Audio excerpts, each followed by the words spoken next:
बिस्मिल्लाहिर्रहमानिर्रहीम अस्सलातु वस्सलामु अलैका या सय्यदी या रसूलल्लाह व अला आलिका व सहाबिका या सय्यदी या नबील्लाह। अस्सलाम वालेकुम जी, मेरा नाम सिकंदर है और आप देख रहे हैं मेरा यूट्यूब चैनल क्वालिटी ट्रेडिंग।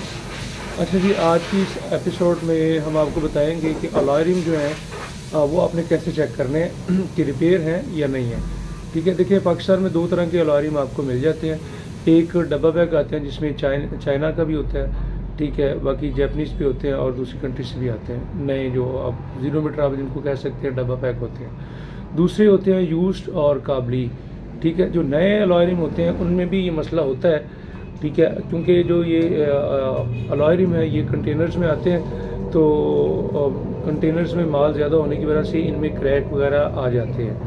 ठीक है, तो उनको फिर दुकानदार रिपेयर करवा के फिर सेल करते हैं।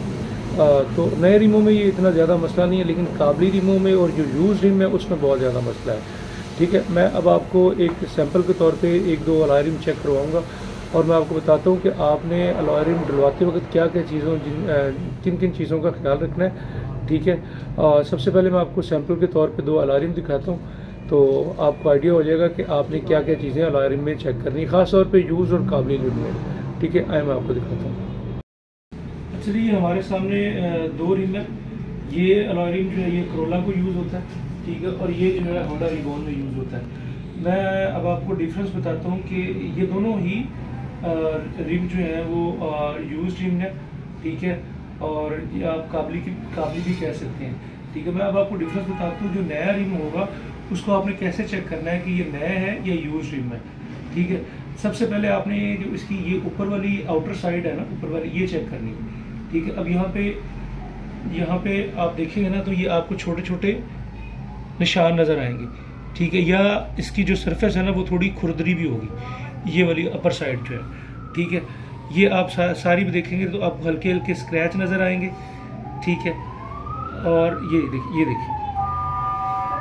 एक तो आपने ये चेक करना है और दूसरा इसकी आउटर साइड भी चेक करनी है।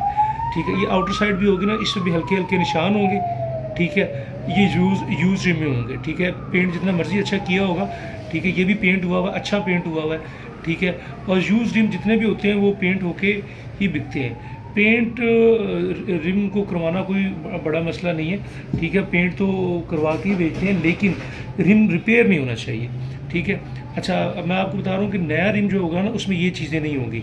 फिर दूसरी चीज़ ये है, नए रिम में आपने जो देखना है वो ये देखना है कि अंदर से जो रिम है वो कहीं वेल्डिंग तो नहीं हुआ। ये वाली जो इसकी सरफेस है ना, अक्सर रिम जो होते हैं ना 95% रिम वो यहाँ से क्रैक होते हैं। ठीक है, यहाँ से आप देखेंगे इसकी सरफेस बिल्कुल ओके है। ठीक है, वेल्डिंग तो नहीं हुआ। ठीक है, तो यही चीज़ आपने काबली रिम में चेक करनी है और यही चीज़ आपने नए रिम में चेक करनी है। बाकी ठीक है, काबली रिम ये है उसमें ज़्यादा ये इशू होता है, वेल्डिंग हुए होते हैं या रिपेयर जिनको आप कह सकते हैं रिपेयर रिम होते हैं। ठीक है, एक तो आपने इसकी सरफेस को अच्छी तरह देखना है कहीं से वेल्डिंग तो नहीं हुआ। ठीक है, और दूसरी चीज़ मैं आपको बताता हूँ कि दूसरी चीज़ आपने कैसे चेक करनी है। अच्छा, ये मैंने आपको सैंपल एक दिखाया है।